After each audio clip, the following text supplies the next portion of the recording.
So hello dear student, I welcome you again in this Sachchidanand learning channel. आज इस video में हम लोग कक्षा 12वीं के रसायन विज्ञान UP board half yearly examination paper 2022-23 को देखने वाले हैं।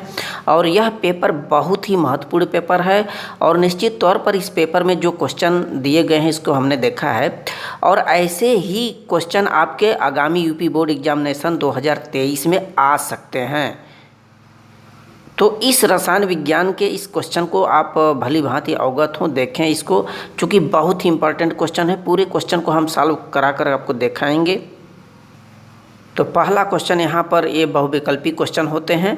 देखिए पहला क्वेश्चन यहाँ पर क्या दिया है कि इस प्रश्न पत्र के प्रत्येक खंड में 4 विकल्प दिए गए हैं। 4 विकल्प में से एक विकल्प सही है जिसको आप उत्तर पुस्तिका में चयन करें। देखिए क का क्या दिया है, एफसीसी संरचना में प्रति एक कोशिकाओं में संबंधित कणों माने परमाणुओं की संख्या होती है। बहुत ही महत्वपूर्ण ये क्वेश्चन आपके पहला चैप्टर यूनिट 1 से सॉलिड स्टेट से दिया गया है। एफसीसी यानी फेस सेंटर्ड यूनिट सेल, फलक केंद्रित एक कोशिका में कुल एटम यानी कणों की संख्या पूछ रहा है। तो कुल कणों की संख्या 4 होती है। यहाँ पर पहला विकल्प सही होगा। ये कैसे होता है इसको चेक करें। तो देखिए होता क्या है कि एफसीसी के जो भी फलक होते हैं, प्रत्येक फलकों के केंद्र में, सेंटर में एक एक एटम होता है और प्रत्येक कार्नर पर एक एक एटम होता है। जैसे आयताकार कोई कमरा ले तो वहाँ पर कोनों की संख्या गिनेंगे तो टोटल 8 आएगा। प्रत्येक कार्नर पर 1 2 3 4 5 6 7 8 4 ऊपर और 4 नीचे जो एटम होते हैं प्रत्येक कार्नर पर। तो प्रत्येक कार्नर पर जो एटम होते हैं उसका, अब यहाँ पर जो एटम है इसका 1/8 भाग ही इसके अंदर होगा, इस सॉलिड के अंदर होगा। इसीलिए यहाँ पर 1/8 का गुणा कर दिया जाता है। तो 8 गुणित 1/8 करेंगे तो टोटल आएगा 1 एटम पूरे कार्नर का यहाँ पर इसके अंदर आच्छादित होगा, इस सॉलिड के अंदर।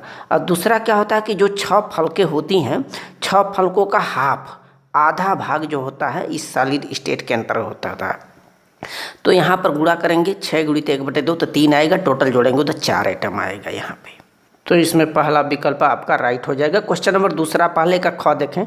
450 मिलीलीटर विलयन में 9 ग्राम सोडियम हाइड्रोक्साइड घोला गया है। तो विलयन की मोलरता मोल पर लीटर में क्या होगी? मोलरता पूछ रहा है। देखिए मोलरता बराबर क्या होता है, मोलों की संख्या बटे आयतन लीटर में। इस फार्मूले से लगाएंगे। आपका आयतन भी दिया है मिलीलीटर में, इसको लीटर में बदल लेंगे 1000 का भाग दे करके।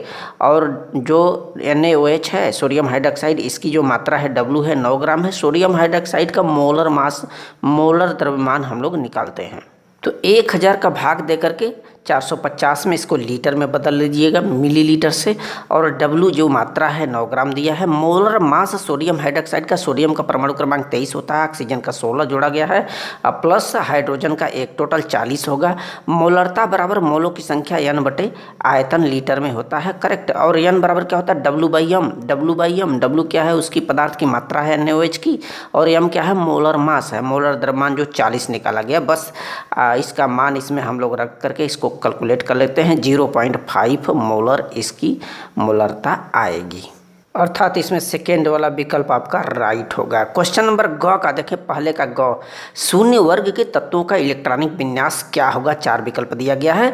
देखिए दूसरा वाला विकल्प आपका राइट होगा, NH2 NP6, क्योंकि जो शून्य वर्ग के तत्व होते हैं ये 18वें वर्ग में पाए जाते हैं, उनको अक्रिय तत्व भी कहा जा सकता है। और उनके जो कोष होते हैं पूरी तरह से भरे होते हैं, किसी से वो अभिक्रिया करते ही नहीं, क्योंकि जब कोष भरे हैं तो न तो आपको इलेक्ट्रॉन की ज़रूरत है, न तो आप किसी को इलेक्ट्रॉन दे सकते हैं, आप अस्थाई हैं। तो ये सेकंड वाला विकल्प इसमें राइट होगा। ये बाह्य सेल का इलेक्ट्रॉनिक विन्यास दिया गया है। क्वेश्चन नंबर घ देखें, शून्य कोटि की अभिक्रिया के लिए, देखिए पहले का घ क्या दिया है कि शून्य कोटि की अभिक्रिया के लिए वेग नियतांक का मात्रक होगा। देखिए वेग नियतांक जो स्थिरांक k होता है, k की जो यूनिट होती है मोल प्रति लीटर पूरे के power 1 - n into time inverse. अब वो चाहे शून्य कोटि की अभिक्रिया हो, प्रथम कोटि की या द्वितीय कोटि की, यही फार्मूला अप्लाई करेंगे।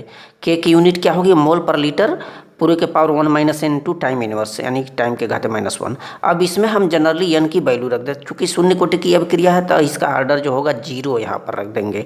अब इसको कैलकुलेट कर लेंगे, जहाँ हमने मिनट लिखा है वहाँ पर समय सेकेंड में रखेंगे। तो इसका जो वैल्यू यानी मात्रक आएगा मोल पर लीटर, देख रहे हैं ना, मोल प्रति लीटर इंटू समय के पावर -1 या टाइम इनवर्स। इसमें थर्ड वाला विकल्प आपका राइट हो जाएगा। अब क्वेश्चन नंबर अगला देखें, नेक्स्ट अंग का। देखिए, तनुता बढ़ाने पर विशिष्ट चालकता क्या होती है? बढ़ती है, घटती है, स्थिर रहती है, कोई परिवर्तन नहीं होता। तो कोई भी विलयन होता है, आप उसको जितना अधिक डाइल्यूट करेंगे, डाइल्यूट करते जाएंगे तो उसकी स्पेसिफिक कंडक्टिविटी जो होती है, विशिष्ट चालकता, वो डिक्रीज होती है, घटती जाती है। क्योंकि जब हम डाइल्यूट करते हैं तो उसके जो आयन होते हैं ना, वो दूर दूर जाते हैं। जब दूर दूर जाएंगे तो जाहिर सी बात है चालकता कम होगा। ये सेकंड वाला विकल्प राइट होगा। अब च का देखें, रंगीन आयनों का निर्माण संभव होता है जब यौगिक में विद्यमान होता है। तो हम बता दें कि जो डी ब्लॉक के तत्व होते हैं वो रंगीन आयन बनाते हैं, क्योंकि उनमें जो इलेक्ट्रॉन होते हैं आंशिक रूप से भरे होते हैं। डी सबसेल में अयुग्मित इलेक्ट्रॉन होते हैं। अयुग्मित इलेक्ट्रॉन के चलते वो क्या करते हैं, एनर्जी को अपने अंदर एब्जॉर्ब भी कर लेते हैं और कुछ एनर्जी को रिफ्लेक्ट करते हैं, परावर्तित करते हैं। जब परावर्तित करते हैं तो वो रंगीन दिखाई देते हैं, यानी कि इनका मेन खासियत जो लक्ष्य है सेकेंड वाला विकल्प, अनपेयर इलेक्ट्रॉन के वजह से वो रंगीन होते हैं। सेकेंड वाला विकल्प राइट होगा। क्वेश्चन नंबर देखिए, दूसरे का क क्या आया हुआ है, बहुत इंपॉर्टेंट क्वेश्चन इसमें देख रहे हैं। 298 केल्विन पर 20 मोलर केसीएल माने पोटेशियम क्लोराइड विलयन की चालकता यहाँ पर दिया है 0.0248 साइमन पर सेंटीमीटर है। इसकी मोलर चालकता का परिकलन कीजिए। मोलर चालकता पूछ रहा है। तो इस क्वेश्चन में हम लोगों को जो चीज़ दिया है, विशिष्ट चालकता जिसको कप्पा के कहते हैं, उसकी वैल्यू आपको दिया है 0.0248 साइमन पर सेंटीमीटर। ये दिया गया है विशिष्ट चालकता। और हमें विलयन की मोलरता भी दिया है 0.20 मोलर KCl विलयन।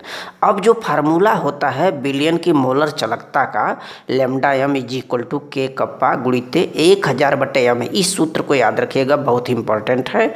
अब इसमें जनरली हम क्या करेंगे, मान रख दे रहे हैं। विशिष्ट चालकता का मान आपका दिया है 0.0248 और आपका 1000 गुणा कर देंगे। इसमें मोलरता जो है इसकी KCl का दिया है 0.20।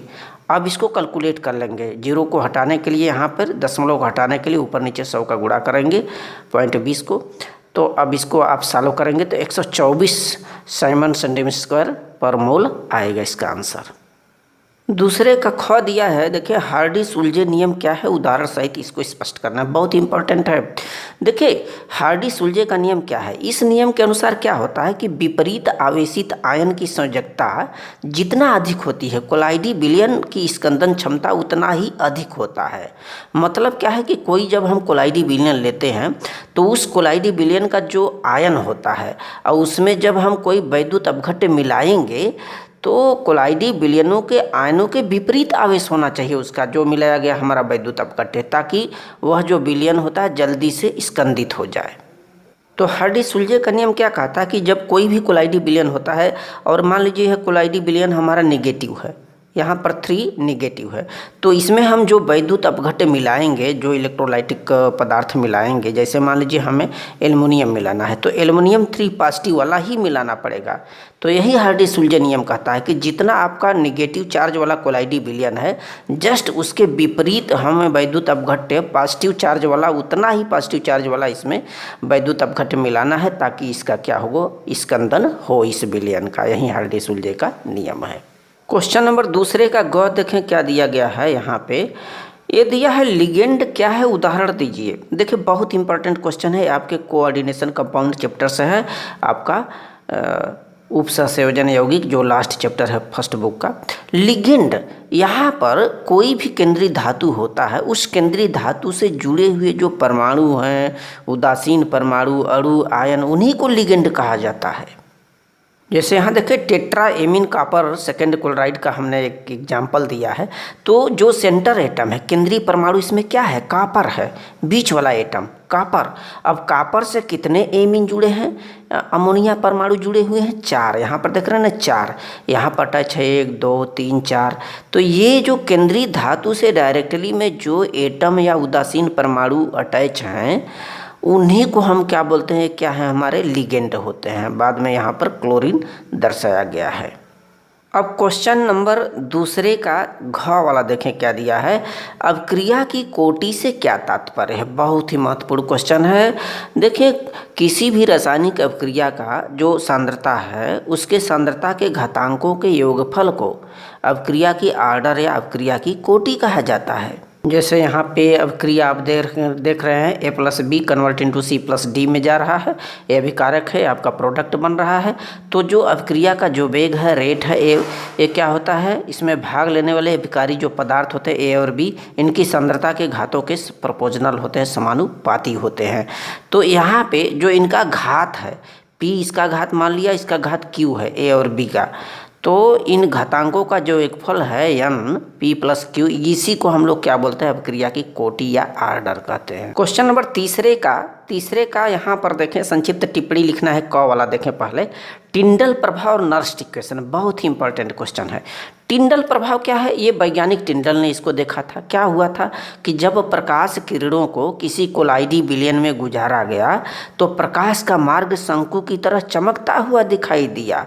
चूँकि इसका स्टडी जो होता है सूक्ष्मदर्शी से किया गया टिंडल के द्वारा, तो इसे हम लोग टिंडल प्रभाव कहते हैं। तो जब उन्होंने किसी प्रकाश स्रोत माध्यम से प्रकाश के किरणों को इस कोलाइडी विलयन में गुजारा था टिंडल ने, तो यहाँ पर जो प्रकाश का मार्ग है इस तरह से एक शंकु बनाता हुआ नज़र उनको दिखाई दिया और ये चमक रहा था। यहाँ से जो प्रकाश किरणें इधर उधर जा रही थी, तो इसी घटना को उन्होंने टिंडल इफेक्ट बोला।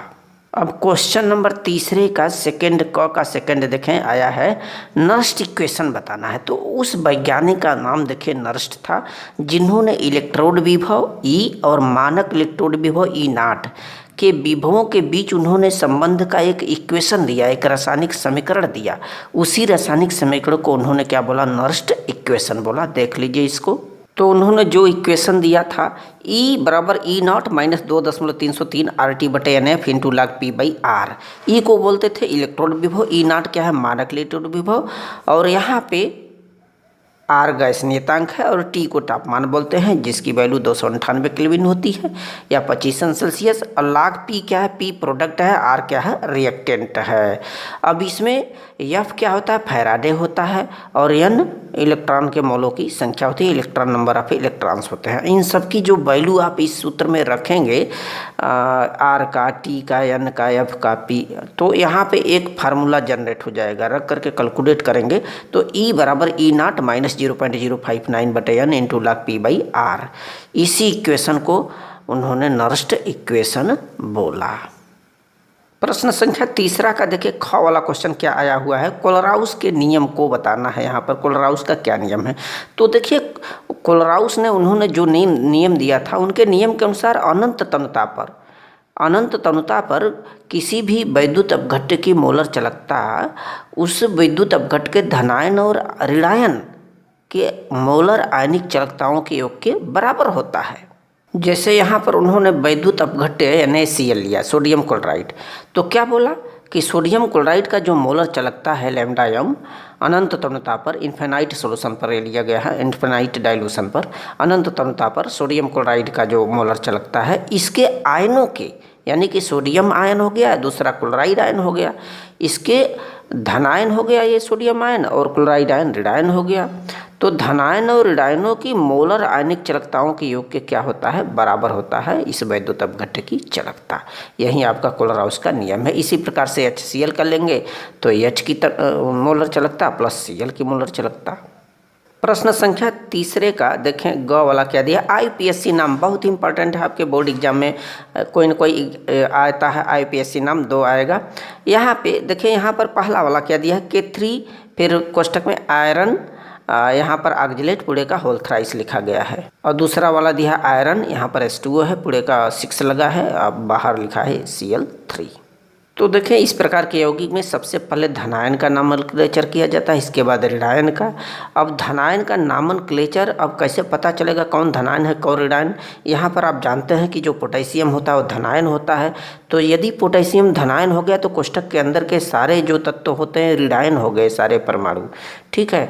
तो धनायनों के नामनक्लेचर के लिए यहाँ पर आप पहले इसका नाम लिखेंगे पोटेशियम। अब पोटेशियम लिख लिया गया। इसके बाद क्या होता है, ऋणायन का नाम, ऋणायनों में लिगेंड का नामनक्लेचर किया जाता है। ये आपके लिगेंड है, ये क्या है, केंद्रीय धातु है। तो लिगेंड में जो भी यहाँ पर ट्वाइस थ्राइस लिखा रहेगा इसका नाम लिख लेंगे। चूँकि 3 लगा है तो इसको ट्राई बोलेंगे। C2O4 को ऑक्जेलेट बोलते हैं। पोटेशियम ट्राई ऑक्जेलेटो, चूँकि अब ऋणायन में टो लगा दिया जाता है, ऑक्जेलेटो फेरेट, फेरिक नहीं बल्कि इसको फेरेट बोलते हैं। नेगेटिव में आप इसका नामनक्लेचर करेंगे तो क्या हो जाएगा, potassium tri oxalato ferrate third ion. अब ये थर्ड कैसे ऑक्सीकरण नंबर लिखा गया है इस आयरन का, केंद्रीय धातु का, ये कैसे निकल गया यहाँ पर हमने बताया है। देखिए इसका मान लेते हैं हम x है, पोटेशियम का +1 होता है, 3 एकम 3 आएगा, प्लस इसका मान लीजिए x है, अब प्लस ऑक्जेलेट का -2 होता है। चूँकि 3 लगा है तो 3 × 2 = 0 करके x का जो है हम ऑक्सीडेशन नंबर निकाल लेते हैं और इसको हम लोग रोमन अंक में लिखते हैं। इसी तरह दूसरा वाला पूछा है, देखिए यहाँ पे इसका नामनक्लेचर क्या होगा। यहाँ देख रहे हैं ना, ये नेगेटिव पार्ट हो गया, क्लोरीन आपका नेगेटिव पार्ट हो गया, तो बाकी ये पॉजिटिव पार्ट होगा। तो हम धनायन, ये धनायन हो गया तो धनायनों का नामनक्लेचर करेंगे तब क्लोरीन का करेंगे। तो धनायन में सबसे पहले लिगेंड का नामनक्लेचर किया जाता है। चूँकि 6 लगाया है तो हेक्सा, अब यहाँ पर H2O को IPSC की भाषा में एक्वा बोलते हैं। तो हेक्सा एक्वा आयरन, अब आयरन को Fe को आयरन बोलते हैं। आयरन, अब इसका आयरन का हम इस तरह से हम इसका ऑक्सीडेशन नंबर निकालेंगे तो थर्ड आएगा। इसको रोमन अंक में लिखा जाता है। थर्ड बाहर वाले को क्लोराइड बोलते हैं। थर्ड कहाँ से आया, देखिए क्लोरीन का -1 होता है, 3 का गुणा करेंगे तो -3 हो जाएगा। H2O का 0 होता है ऑक्सीडेशन नंबर, तो आयरन का क्या निकल जाएगा, -3 उधर जाएगा तो +3, यानी कि hexa aqua iron third chloride. अब देखिए प्रश्न संख्या तीसरे का घ वाला बहुत ही इंपॉर्टेंट क्वेश्चन, अपोहन क्या है, डायलिसिस क्या है। देखिए अपोहन वह मेथड होता है, वह विधि होता है जिसमें अशुद्ध साल को शुद्ध किया जाता है। कैसे शुद्ध किया जाता है, एक प्रकार की कोई पार्चमेंट पेपर होती है, चर्म पात्र होता है, जिसमें अशुद्धि को भर दिया जाएगा, भर करके किसी वाटर में लटका दिया जाएगा पानी में। तो अशुद्धियाँ क्या होंगी, वो चर्म पात्र से धीरे धीरे बाहर निकलती जाती हैं। अब पूरा इसमें जो अशुद्धि भरी हुई है इस पार्चमेंट पेपर में, वो जब इस वाटर में बाहर निकल जाएगा तो इसमें शुद्ध पदार्थ ही बचेगा, यही हमारा डायलिसिस कहलाता है। क्वेश्चन नंबर 4 का क देखे क्या आया हुआ है, संक्रमण तत्व क्या है, बहुत ही महत्वपूर्ण, इनके 4 लक्षण बताने हैं। देखिए आवर्त सारणी में जो डी ब्लॉक के तत्व होते हैं उनको हम लोग संक्रमण तत्व कहते हैं। और ये जो संक्रमण तत्व होते हैं चूँकि एस ब्लॉक और पी ब्लॉक के जस्ट मिडिल में होते हैं, बीच में होते हैं, इसीलिए इनको संक्रमण तत्व कहा जाता है। और ये आवर्त सारणी में 3 से लेकर के 12 तक पाए जाते हैं। और इनकी खासियत क्या होती है, इनकी जो इलेक्ट्रॉनिक विन्यास होती है वो एस सब सेल में भी इलेक्ट्रॉन जाते हैं और डी सब सेल में भी जाते हैं। n-1 यहाँ पर डी लगाते हैं, डी में 1 से 10 तक इलेक्ट्रॉन आ सकते हैं, फिर n-1 2 1 से 2 इलेक्ट्रॉन में, ठीक है। तो इलेक्ट्रॉन जो होता है एस सब सेल में भी कूदेंगे इसमें और डी सब सेल में भी कूदेंगे। एस सब सेल में कूदने के कारण ये धात्विक बंध बनाते हैं और डी सब सेल में अयुग्मित इलेक्ट्रॉन इसमें होते हैं, तो यह क्या कहते हैं, यह सहसंयोजी बंध बनाते हैं। इनकी वेरिएबल ऑक्सीडेशन शो करते हैं, विविध प्रकार की ऑक्सीकरण संख्या होती है, प्रायः +3 भी इनकी ऑक्सीडेशन नंबर होती है। और इनमें धात्विक गुण होता है, ये बहुत ही कठोर होते हैं। डी ब्लॉक के जो तत्व होते हैं इनकी मेल्टिंग पॉइंट और बॉइलिंग पॉइंट यानी क्वथनांक और गलनांक काफ़ी अधिक होता है, गलनांक और क्वथनांक। और ये रंगीन आयन प्रदर्शित करते हैं तथा इनमें चुंबकीय गुण होता है संक्रमण तत्वों में। अब प्रश्न संख्या देखें, प्रश्न संख्या चौथे का ख क्या दिया है, निम्नलिखित सेल की 298 केल्विन पर नष्ट समीकरण एवं सेल का ईएमएफ माने सेल का विद्युत वाहक बल भी पूछ रहा है, बहुत ही इंपॉर्टेंट है। यहाँ पर आप देख रहे हैं कि एक प्रकार का इक्वेशन दिया है, Mg जो मैग्नीशियम है वो सॉलिड से Mg2 पॉजिटिव में जा रहा है, जिसकी यहाँ पर कंसंट्रेशन सांद्रता दिया गया है कोष्टक में 0.001। और ये आगे इसमें जो अभिक्रिया हो रही है कापर की अभिक्रिया हो रही है, कापर 2 पॉजिटिव 2 इलेक्ट्रॉन को लेकर के कापर सॉलिड में कन्वर्ट कर रहा है।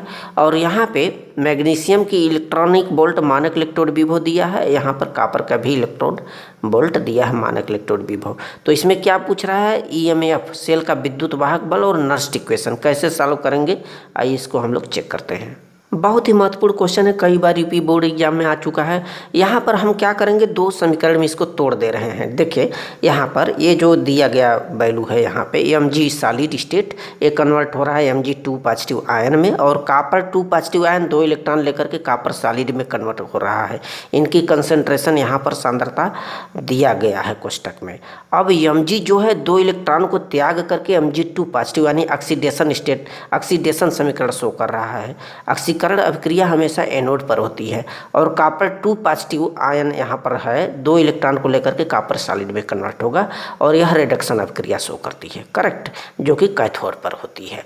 अब इनको 2 से 2 काट करके इसको जोड़ देते हैं, इस प्रकार का समीकरण प्राप्त हो गया। यहाँ से जो नष्ट इक्वेशन होता है ये आपका होता है विद्युत वाहक बल बराबर E मानक इलेक्ट्रोड विभव माइनस 0.059 बटे n into log P/R। P क्या है, प्रोडक्ट है, R आपका रिएक्टेंट है, जिसमें अभी हम लोग मान देखेंगे। तो इस सूत्र में हमें विद्युत वाहक बल EMF E का मान पूछ रहा है, तो पहले E0 का मान निकालना पड़ेगा।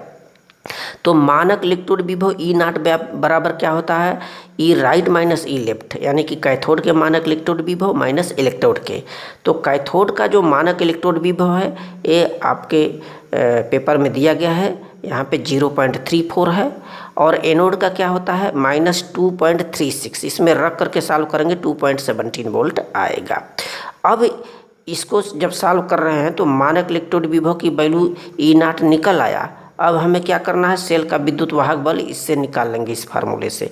बस इसमें हम मान रख दे रहे हैं, तो इसमें मानक इलेक्ट्रोड विभव की 2.70 वैल्यू आई माइनस 0.059 बटे n क्या है, नंबर ऑफ आयनों की संख्या। तो कॉपर पर भी 2 पॉजिटिव आयन है, मैग्नीशियम पर भी 2 पॉजिटिव आयन है, तो यहाँ पर 2 रख दिया गया into log P/R। P for product, R for reactant.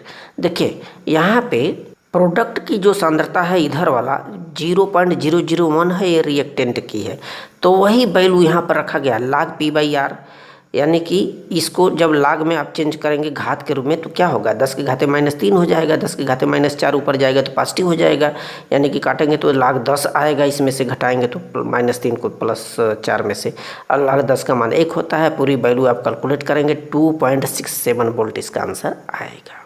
देखिए अगला क्वेश्चन क्या दिया है, प्रश्न संख्या 4 का ग वाला दिया है। अक्रिय तत्व किसे कहते हैं, इनकी खासियत बताना, विशेषताएं बताना है। देखिए आवर्त सारणी में जो 18वां वर्ग होता है, 18वें वर्ग के जो भी तत्व होते हैं उनको अक्रिय तत्व या नोबल गैस भी कहा जाता है, क्योंकि वो किसी से अभिक्रिया नहीं करते, और उनका जो इलेक्ट्रॉनिक विन्यास होता है NH2 होता है, यानी कि उनके जो कोष होते हैं पूरी तरह से भरे होते हैं, चाहे हीलियम ले, नियान ले, आर्गन ले, क्रिप्टॉन ले, जेनान ले, उनके लास्ट सेल में जो है इलेक्ट्रॉन फूल होते हैं, वो ऑक्टेट होते हैं, वो न किसी को इलेक्ट्रॉन देते हैं न किसी से इलेक्ट्रॉन लेते हैं, यानी किसी से वो अपक्रिया कर नहीं सकते। तो इनमें अक्रिय तत्वों में एक जेनान एक ऐसा एलिमेंट होता है जो कि ऑक्सीजन और फ्लोरीन से क्रिया करता है, क्योंकि ऑक्सीजन और फ्लोरीन जो होते हैं ना बहुत मोर इलेक्ट्रोनेगेटिव एलिमेंट माने जाते हैं। तो जेनान जो है फ्लोरीन से क्रिया करता है और आपका ऑक्सीजन से क्रिया करके जो प्रोडक्ट बनाते हैं XiF2, XiF4, XiF6 बनाते हैं, और XiOF2 और XiO2 बनाते हैं। अगला क्वेश्चन दिया है, प्रथम कोटि की अभिक्रिया में 40 सेकंड में एक पदार्थ की सांद्रता प्रारंभिक सांद्रता की आधी रह जाती है, तो अभिक्रिया का वेग स्थिरांक की गणना करना है। ये बहुत ही महत्वपूर्ण प्रश्न है, आपके रासायनिक बलगतिकी चैप्टर से दिया गया है, और कोई न कोई क्वेश्चन हर वर्ष आपके एग्जाम में देखने को मिलता है, हाफ ईयरली और आपके ईयरली एग्जाम में। तो यहाँ पर टाइम दे रखा है, अर्ध आयु काल 40 सेकंड दे रखा है, ठीक। तो हम डायरेक्टली इसको सॉल्व करते हैं। तो डायरेक्ट में वेग स्थिरांक का एक फार्मूला जो होता है 0.693/t½ होता है, ये फार्मूला याद रखिएगा, 693/t½ यहाँ पर पॉइंट होता है। अब इसमें जनरली बस सिंपल सा मान रख दीजिए, अर्धायु काल जो t½ दिया वो 40 दिया है, 40 इसको काटेंगे तो k की वैल्यू यानी वेग स्थिरांक की वैल्यू यहाँ पर 1.7 10⁻²/ पर सेकेंड आ जाएगा।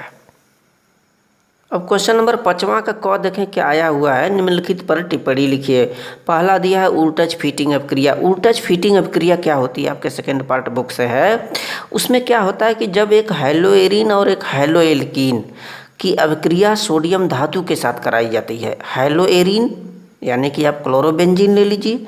दूसरा हेलो एल्कीन यानी कि आप क्लोरोमेथेन ले लीजिए। इनकी जब अपक्रिया शुष्क ईथर की प्रेजेंसेशन में सोडियम धातु से कराते हैं तो टॉलुइन बनता है। टॉलुइन बनता है नहीं, एल्कीन एरीन प्राप्त होता है। ये अपक्रिया आपका वोल्टेज फीटिंग अपक्रिया कहलाती है। बहुत ही इम्पोर्टेंट क्वेश्चन यहाँ पर देख रहे हैं, हेलो एरीन में क्लोरोबेंजीन ले लिया गया और सोडियम की मात्रा 2 कर दिया गया, और एक हेलो एल्केन लिया गया है क्लोरोमेथेन। अब दोनों की अपक्रिया सोडियम धातु से शुष्क ईथर के प्रेजेंस में कराया गया तो ये क्या बना रहा है, देख रहे हैं यहाँ पर जो है CH3 जाकर के इससे अटैच हो गया, और यह जो क्लोरीन है 2Na से क्रिया करके 2NaCl के रूप में अलग हो गया। ये टॉलुइन प्रोडक्ट बना लिया, एल्कीन एरीन। इस प्रकार की अपक्रिया क्या होती है, वोल्टेज फीटिंग रिएक्शन कहलाती है। अब सेकंड दिया पी ब्लॉक के तत्व, तो ऐसे तत्व जिनमें जब आप इलेक्ट्रॉनिक विन्यास करते हैं तो ऐसे तत्व जिनका अंतिम इलेक्ट्रॉन पी सबसेल में प्रवेश करता है उसे पी ब्लॉक का तत्व कहते हैं। पी ब्लॉक के तत्व जानते हैं वर्ग 13 से लेकर के 18 तक होते हैं। उनका जो साधारण इलेक्ट्रॉनिक विन्यास होता है NH2 Np126 होता है। Nitrogen, phosphorus, arsenic, antimony, bismuth, ये सब पी ब्लॉक के तत्व होते हैं। अगला क्वेश्चन इसमें दिया है 5वें का ख, देखिए ग्लूकोज का स्ट्रक्चर समझाना है, बहुत ही महत्वपूर्ण। आपके सेकेंड पार्ट बुक से ये क्वेश्चन आया हुआ है। ग्लूकोज का स्ट्रक्चर C6H12O6, जिसमें आपके 6 कार्बन और 12 हाइड्रोजन परमाणु और ऑक्सीजन परमाणु 6 होते हैं। इसीलिए इसको एल्डोहेक्सोस कहा जाता है, क्योंकि इसमें 6 कार्बन परमाणु होते हैं।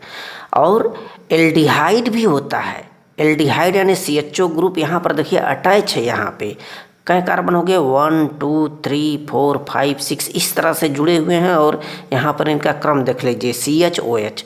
अब यहाँ OH आ गया तो इसको कन्वर्ट करेंगे, इस तरफ कर देंगे H को, इस तरफ CHOH, OHCH, इस तरह से CHOH। फिर CHOH यहाँ लास्ट में भी होता है, यहाँ पर लास्ट में CH2OH लगा दिया जाता है। इसका संक्षिप्त रूप यहाँ पर देखिए एल्डिहाइड ग्रुप ऊपर लगा है CHO और CHOH करके यहाँ पर 4 बार अटैच करवा देंगे, क्योंकि यहाँ पर आप देख ही रहे हैं 1 2 3 4 बार है, और लास्ट में क्या लगा है CH2OH। और इनकी क्या खासियत होती है, जब इनको हाइड्रोजन आयोडाइड के साथ गर्म करते हैं तो नॉर्मल हेक्सेन बनाते हैं। नॉर्मल हेक्सेन बनाते हैं 6 कार्बन की वजह से। यहाँ पर देख लीजिए वही है ग्लूकोज। अब ये ग्लूकोज का फार्मूला है, इसके 2HI के साथ जब अपक्रिया कराएंगे तो यहाँ पर ये इस प्रकार का प्रोडक्ट बना रहे हैं। 6 कार्बन इसमें अटैच है, 1 2 3 4 5 6, एक एक सिंगल बॉन्ड से जुड़े हैं। इसको नॉर्मल हेक्सेन बोलते हैं। और चूँकि यहाँ 2HI है और I2 के रूप में बाहर निकला जाएगा। इसमें देखिए यहाँ पे 6 ऑक्सीजन परमाणु अटैच है, यहाँ से 4, एक 5, एक नीचे वाला 6, तो 3O2 ऑक्सीजन यहाँ पर बाहर निकला गया। और इसमें इस ग्लूकोज के स्ट्रक्चर में कीटोनिक समूह पाया जाता है। ग्लूकोज में कीटोनिक ग्रुप पाया जाता है। कहाँ इसके जो CHO होता है, C में यहाँ पे O अटैच है, H भी अटैच है इस तरफ और O भी अटैच है, ठीक है। CHO जो हाइड्रॉक्सिल एमीन से डायरेक्टली में अपक्रिया करता है और एक ऑक्जिम प्रोडक्ट बनाता है, और H2 इसमें से बाहर निकल जाता है। ऑक्जिम प्रोडक्ट बनाएगा कैसे, यहाँ पर चूँकि CH अटैच ही है और यहाँ से O एक अटैच है, उस O से यहाँ पर N परमाणु जा करके अटैच हो जा रहा है, और ये जो H2O है ये बाहर निकल गया, और यहाँ से इस O के साथ यह H जा करके लग गया है, साथ ही साथ N। इस तरह से ऑक्जिम स्ट्रक्चर बनाता है। क्वेश्चन नंबर 5 का गलत यह है, देखिए सोने का परमाणु त्रिज्या यहाँ पर 0.144 नैनोमीटर है। फलक केंद्रित यानी FCC वाले एक कोष्ठिका में क्रिस्टलित होता है। इस कोष्ठिका के कोर की लंबाई पूछ रहा है, कोर की लंबाई। तो FCC के लिए जो एटम यानी परमाणु की त्रिज्या होती है उसके फार्मूला हम अप्लाई करेंगे, और डायरेक्टली में इसका कोर जो A होता है उसको ज्ञात करेंगे। तो FCC के लिए जो त्रिज्या का फार्मूला होता है R बराबर A/2 A क्या है, कोरों की संख्या, ये A है। A क्या है, कोरों की संख्या है। 2 होता है। अब इसका त्रिज्या गुणा करेंगे तो A का फार्मूला इस तरह से प्राप्त होगा, A बराबर 2 R। अब R की वैल्यू यहाँ पर 0.144 नैनोमीटर है। नैनोमीटर को आप मीटर में बदल सकते हैं। कली में 2 का मान 1.414 यहाँ पर रखा गया है, सबका गुणा कर लिया गया है, A की वैल्यू यहाँ पर निकाल लिया गया। अब A नैनोमीटर में है, इसको मीटर में बदल लीजिए। अब मीटर से आप चाहें तो सेंटीमीटर में बदल सकते हैं, क्योंकि 1 मीटर में 100 सेमी होता है। इस तरह से इसको हम सेमी में बदलेंगे तो यहाँ पर A आंसर आएगा 4.072 × 10⁻⁸ सेंटीमीटर। 5वें का घ देखिए, परासरण दाब को परिभाषित करना है। परासरण दाब क्या है? देखिए, जब किसी अर्धपारगम झिल्ली को आप विलयन में रखते हैं, उस पार्चमेंट पेपर को, अर्धपारगम झिल्ली को विलयन और विलायक के मध्य रखा जाता है, तो विलायक के अणु जो होते हैं झिल्ली में से होकर विलयन में चले जाते हैं। तो विलायक के अणुओं का उस पारगम झिल्ली में से विलयन की तरफ जाना, जिसमें कि विलयन भरे गए हैं, उसी घटना को हम लोग परासरण कहते हैं। जैसे किशमिश को पानी में डालते हैं तो पानी के जो अणु होते हैं किशमिश के अंदर, यानी कि अधिक कम सांद्रता से अधिक सांद्रता की तरफ जाते हैं। अब जबकि ये विलायक के जो अणु होते हैं इस विलयन में, इस झिल्ली में आते हैं, तो रोका कैसे जा सकता है? इस पर जब विलयन पर अतिरिक्त दाब डालेंगे, जब हम विलयन पर कोई एक्स्ट्रा प्रेशर डालेंगे, तो विलायक के अणु विलयन की तरफ आना बंद हो जाएंगे। उसी प्रेशर को दाब को परासरण दाब कहते हैं। P बराबर क्या होता है? CRT। C क्या है? सांद्रता है। R गैस नियतांक होता है। T टेम्परेचर है। P बराबर CRT। C बराबर होता है N/RT, सांद्रता C बोलते हैं, N/V होता है। C बराबर N/V होता है। जब इसमें हम वैल्यू में मान रखेंगे तो एक फार्मूला जनरेट हो जाएगा। क्या होगा? P बराबर N/V इंटू RT, जब यहाँ C के स्थान पर रखेंगे तो। क्वेश्चन नंबर 6वां का क देखे क्या आया हुआ है? प्राथमिक, द्वितीयक और तृतीयक एल्कोहलों में अंतर उनकी संरचना के आधार पर समझाएं। बहुत ही इंपॉर्टेंट क्वेश्चन है। अब ये पार्ट 2 केमिस्ट्री से लिया गया है। उसमें ये बताया गया है कि जब जो हाइड्रॉक्सिल समूह होता है, हाइड्रॉक्सिल समूह से जुड़ा हुआ जो कार्बन होता है डायरेक्टली में किसी एक कार्बन से जुड़ा होता है तो 1 डिग्री कहलाता है प्राथमिक एल्कोहल। जब OH समूह से जुड़ा हुआ जो कार्बन होता है 2 कार्बन से अटैच होगा तो 2 डिग्री एल्कोहल कहलाएगा। अब जब OH समूह से जुड़ा हुआ जो कार्बन होता है डायरेक्टली में 3 कार्बन परमाणु से अटैच होता है तो 3 डिग्री। इस तरह से इनका क्लासिफिकेशन कर सकते हैं। यहाँ पर देख रहे हैं ना, जो एथेनॉल लिया गया है OH हाइड्रॉक्सिल ग्रुप, तो ये जो OH है हाइड्रॉक्सिल ग्रुप जिस कार्बन से अटैच है, यह कार्बन परमाणु किसी एक ही कार्बन से अटैच है। OH समूह से जुड़ा हुआ है जो कार्बन है एक कार्बन से जुड़ा होगा तो 1 डिग्री, और OH समूह से जुड़ा हुआ है जो कार्बन है ना 2 कार्बन से जुड़ा है, आइसोप्रोपेनॉल भी बोलते हैं, आइसोप्रोपिल। तो OH समूह से जुड़ा हुआ कार्बन 2 कार्बन से अटैच है तो 2 डिग्री कहलाएगा। और OH समूह से जुड़ा हुआ है जो कार्बन परमाणु है किन्हीं 3 कार्बन परमाणु से अटैच है तो इसको 3 डिग्री एल्कोहल कहते हैं। इस तरह से इनका हम क्लासिफिकेशन कर लेते हैं। प्रश्न संख्या 6वें का ख देखिए क्या हुआ है। 6वें का ख आया है, लेंथेनाइड आकुंचन क्या है समझाएं। बहुत ही इंपॉर्टेंट क्वेश्चन है।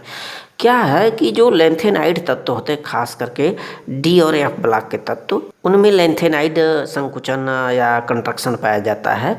वहाँ पर क्या होता है कि F सब सेल की पुअर सील्डिंग के कारण, खराब प्रतिरक्षण क्षमता के कारण वो बाहरी इलेक्ट्रॉन को अपनी तरफ खींच नहीं पाते। अर्थात ये कहें तो जो F सब सेल होते हैं वो बाहरी इलेक्ट्रॉन को जो है उस पर प्रतिकर्षण बल उतना लगा नहीं पाते, जिससे जो होता है नाभिकीय आवेश यानी नाभिकीय जो चार्ज होता है वो बढ़ जाता है, जो कि बाहरी इलेक्ट्रॉन को अपनी तरफ खींचने लगता है, जिससे उनकी त्रिज्या कम होने लगती है। इस प्रकार की जो प्रवृत्ति होती है लेंथेनाइड कंट्रक्शन कहलाता है। यहाँ पर आप समझ सकते हैं, देखिए F सब सेल है, ये बाहरी इलेक्ट्रॉन होते हैं। अब F सब सेल ये क्या होता है, जो कि बाहर के इलेक्ट्रॉन होते हैं उसके अंदर वाले जो कक्षक होते हैं नाभिक के पास, और ये बाहरी सबसे लास्ट वाले इलेक्ट्रॉन, ये क्या होता है, ये नाभिक के पास वाले जो ये इलेक्ट्रॉन है इस पर प्रतिकर्षण बल लगाते हैं कि तुम दूर हटो, और ये नाभिक क्या करता है कि बाहरी इलेक्ट्रॉन को अपनी तरफ आकर्षण बल लगाता है, खींचता है, और यह प्रतिकर्षण बल लगाता है, यह जो F सब सेल होता है। तो यहाँ पर बताया क्या गया है कि F सब सेल इसकी जो क्षमता होती है, स्क्रीनिंग पावर जो होती है वो खराब होती है, वीक हो जाती है, जिससे वो बाहरी इलेक्ट्रॉन पर उतना फोर्स बाहर की तरफ लगा नहीं पाती, उनको आगे की तरफ ढकेलती नहीं है, जिससे इनकी पावर बढ़ जाती है जेड इफेक्ट की, और ये बाहर के इलेक्ट्रॉन को अपनी तरफ खींचने लगते हैं, जिससे इनकी त्रिज्या कम हो जाती है, संकुचित होने लगते हैं। इसी को लेंथेनाइड कंट्रक्शन बोलते हैं। प्रश्न संख्या 7वें का आया है, हैबर विधि से अमोनिया निर्माण। बहुत ही इंपॉर्टेंट क्वेश्चन, कई बार यूपी बोर्ड एग्जाम में आया है। तो हैबर विधि में क्या होता है, नाइट्रोजन की अपक्रिया हाइड्रोजन से कराया जाता है, N2 + 3H2 बराबर 2NH3 बनता है अमोनिया। एक संबंध 3 के अनुपात में नाइट्रोजन हाइड्रोजन को लेकर के जो चूर्ण यहाँ पर जो उत्प्रेरक लिया जाता है मोलिब्डेनम, और थोड़ी मात्रा में K2O और Al2O3 ये ले करके, जिसमें आयरन ऑक्साइड युक्त उत्प्रेरक होते हैं, ले करके इस अभिक्रिया को कराया जाता है और अमोनिया गैस बनती रहती है। ये पूरा प्रोसेस होता है। इस प्रोसेस को आप अच्छे से समझ लेंगे, देख लेंगे अपने बुक में भी। तो अमोनिया नाइट्रोजन क्या होता है, 3s2 हाइड्रोजन से क्रिया करता है। इसमें जो उत्प्रेरक लिया जाता है आयरन और मोलिब्डेनम। इसमें थोड़ी मात्रा में K2O और Al2O3 युक्त आयरन ऑक्साइड भी ले लिया जाता है ताकि अभिक्रिया तेजी से होती रहे और साम्यावस्था को प्राप्त कर ले। साम्यावस्था जितना अधिक बनेगा उतना ही ज़्यादा अमोनिया बनेगा। देखिए फ्लो चार्ट है, यहाँ पर हाइड्रोजन लेंगे और नाइट्रोजन लेंगे। यहाँ पर आता है संपीडक कक्ष होता है, कंप्रेशन होता है जहाँ से इसको प्रेशर दिया जाता है, आगे के लिए ढकेला जाता है। यहाँ से उत्प्रेरक कक्ष होता है जिसमें Al2O3 प्लस K2O और आयरन युक्त होते हैं ये। अब इस उत्प्रेरक कक्ष में आते ही ये अमोनिया फार्म होने लगता है, अमोनिया बनने लगता है। और पूरा अमोनिया नहीं बनता, कुछ नाइट्रोजन हाइड्रोजन इसमें मिक्स रहेगा। अब यहाँ से इसको द्रवित कर लिया जाएगा। शेष इसमें जो नाइट्रोजन हाइड्रोजन है फिर आगे जाएगा और पंप के माध्यम से ढकेला जाएगा और फिर यहाँ से उत्प्रेरक कक्ष में आएगा। ये प्रक्रिया चलती रहती है धीरे धीरे। 7वें का ख है हेलो एल्केन। हेलो एल्केन बनाने की 2 सामान्य विधियों का रासायनिक समीकरण सहित बताना है। बहुत इंपॉर्टेंट है हेलो एल्केन कैसे बनता है। तो एल्कोहल से हम लोग हेलो एल्केन बनाते हैं। कैसे बनाते हैं देखिए, एल्कोहल कोई प्रोडक्ट लिया गया, एल्कोहल पर जो प्रोडक्ट हम लिए हैं थायोनिल क्लोराइड SOCl2 कहा जाता है। बहुत इंपॉर्टेंट होता है थायोनिल क्लोराइड, क्योंकि इसमें से जो सल्फर होता है वो ना SO2 के रूप में सीधे बाहर निकल जाता है। तो क्या बनाएगा देखिए, R के साथ ये Cl जाकर के अटैच होगा, RCl बनाएगा प्लस यहाँ से एक Cl जो है ना हाइड्रोजन से क्रिया करके Cl निकल गया, प्लस SO जो है इस ऑक्सीजन से क्रिया करके SO2 बना लिया जो कि हवा में उड़ गया। इस तरह से यहाँ पर RCl प्राप्त किया गया, हेलो एल्केन प्राप्त कर लिया गया। दूसरा है कि PCl5 से भी आप एल्कोहल पर क्रिया कराएंगे तो RCl plus phosphorus oxychloride PuCl3 plus HCl बना लिया, यहाँ भी हेलो एल्केन प्राप्त कर लिया गया। और तीसरा होता है HCl प्लस निर्जल जिंक क्लोराइड से जब एल्कोहल पर क्रिया कराते हैं तो एल्किल हैलाइड प्लस वाटर बन गया। यहाँ से एल्कीन से भी हम लोग हेलो एल्केन प्राप्त कर लेते हैं। एल्कीन का जो फार्मूला है देख रहे हैं, CH2 एथिलीन है, CH2 double bond CH2 directly में HCl से क्रिया करा रहे हैं। यहाँ से क्रिया करा करके एक बॉन्ड ब्रेक करा रहे हैं। जो पॉजिटिव पार्ट है H हाइड्रोजन इससे जाएगा और नेगेटिव पार्ट Cl इससे जाकर अटैच हो गया, क्या बनाएगा CH3CH2Cl यानी एथिल क्लोराइड बना लिया। इस प्रकार से हेलो एल्केन प्राप्त कर लिया गया। क्वेश्चन नंबर 7वें के ख का अथवा भी दिया है। क्या होता है जब बेंजिल्डिहाइड को सोडियम हाइड्रोक्साइड के साथ गर्म करते हैं, फॉर्मेल्डिहाइड को अमोनिया के साथ गर्म करते हैं, टाइलुइन को क्रोमिल ऑक्सिल क्लोराइड के साथ ऑक्सीकृत किया जाता है और एसीटोन को हाइड्रोजन साइनाइड से क्रिया कराया जाता है तथा एस्टेल्डिहाइड की तनु क्षार से क्रिया कराया जाता है। सभी के रिएक्शन को हमने लिखा है, आइए चेक कर लीजिए। तो देखिए जो सबसे पहले है बेंजिल्डिहाइड को सोडियम हाइड्रोक्साइड के साथ अब क्रिया करवा रहा था। ये बेंजिल्डिहाइड C6H5CHO डबल मात्रा में इसको लिया गया है। इसमें कंसंट्रेशन सोडियम हाइड्रोक्साइड यूज किया गया है। इससे अब क्रिया करा करके यहाँ पर सोडियम बेंजोएट प्राप्त कर लिया जाएगा, यानी C6H5COONA। यहाँ से NaOH की जब अब क्रिया कराएंगे CHO के साथ तो एक कार्बन तो है ही, साथ ही साथ इसका एक ऑक्सीजन और यहाँ का एक ऑक्सीजन COO और यहाँ से जाकर के Na इससे अटैच हो गया। करेक्ट। तो COONA इसको बोलते हैं सोडियम बेंजोएट प्लस दूसरा फॉर्म में इससे क्या बनाया, बेंजील एल्कोहल बना लिया। देखें CH है, इसमें से जो हाइड्रोजन बचा है CH2 बना लिया, यहाँ पे CH2 और साथ ही साथ यहाँ से जो OH है NaOH का एक हाइड्रोजन बचा है तो CH2OH यानी मेथिल बेंजील एल्कोहल बना लिया यहाँ पर C6H5CH2OH। इस तरह से दूसरा अब क्रिया क्या बोलता है, फॉर्मेल्डिहाइड की अमोनिया से क्रिया करवा रहा था। फॉर्मेल्डिहाइड यानी एस्टेल्डिहाइड, यहाँ पर देखिए 6HCHO फॉर्मेल्डिहाइड लिया गया, अमोनिया की मात्रा 4NH3 लिया गया है। तो ये जो प्रोडक्ट बना रहा है आपका हेक्सामेथिल टेट्राएमीन N4 बना लिया, चूँकि यहाँ पर 4N लिया गया है प्लस वाटर बना लिया।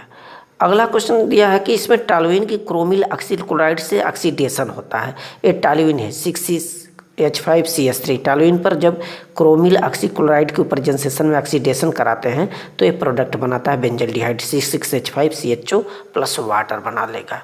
करेक्ट। और अगला है एसीटोन का जब हाइड्रोजन साइनाइड से आप क्रिया कराएंगे तो ये देखें एसीटोन का फार्मूला है, यहाँ से एक बॉन्ड ब्रेकअप कराइए और एक हाइड्रोजन जा करके इससे अटैच करवाइए यहाँ पे O से, तो OH हो गया। यहाँ का जो CN बचा है इससे अटैच करवा दीजिए। इस प्रकार की जो प्रोडक्ट बना है एसीटोन साइनोहाइड्रिन कहते हैं इसको। नेक्स्ट दिया है एस्टेल्डिहाइड का तनुच्छार NaOH से क्रिया करवाने को पूछ रहा था। एस्टेल्डिहाइड CH3CHO एस्टेल्डिहाइड है, यहाँ पर डबल बॉन्ड इसमें लगा होता है। अब यहाँ पर CH3CHO का डबल मात्रा लिया गया है, NaOH से डाइल्यूट NaOH के साथ यहाँ पे क्रिया कराया जा रहा है। तो जो प्रोडक्ट यहाँ पर बना रहा है, यहाँ पर देखें एक बॉन्ड यहाँ पर ब्रेकअप होगा, CH3 अपने स्थान पर है, CH अपने स्थान पर है, एक बॉन्ड ब्रेकअप होगा और यहाँ का जो हाइड्रोजन है जा करके इस ऑक्सीजन से अटैच हो जाएगा, इसी ऑक्सीजन से OH यहाँ अटैच हो गया। बाकी CH2CHO यहाँ लिख लिया गया है। CHO यहाँ पर देखना है एल्डिहाइड का एल्ड लगा है, यहाँ आल लगा है, इसीलिए इसको एल्डोल समीकरण भी बोलते हैं, एल्डोल इक्वेशन। इसका जब नॉमेनक्लेचर यहाँ से करेंगे 1 2 3 4 तो क्या हो जाएगा, देखिए 3 हाइड्रॉक्सी ब्यूटेनल, चूँकि CHO है तो ऑल इसको पढ़ते हैं। So thanks student.